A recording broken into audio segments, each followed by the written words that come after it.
অলস ব্যক্তি ধ্বংসশীল।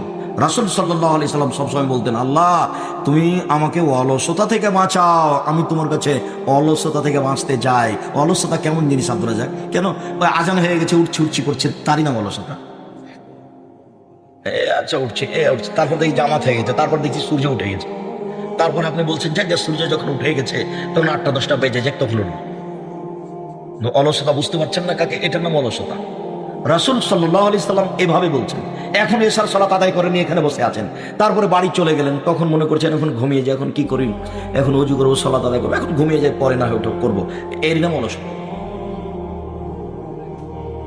অলসতা এখনই যদি একটা লোক ডাকে যায়, দেখ এই যে দেখ এই যে মোবাইল দেখ ল্যাংটা মেয়ে, তখন আর একটুকু অলসতা নেই, তখন দেখবেন একবারে তাজা আছে।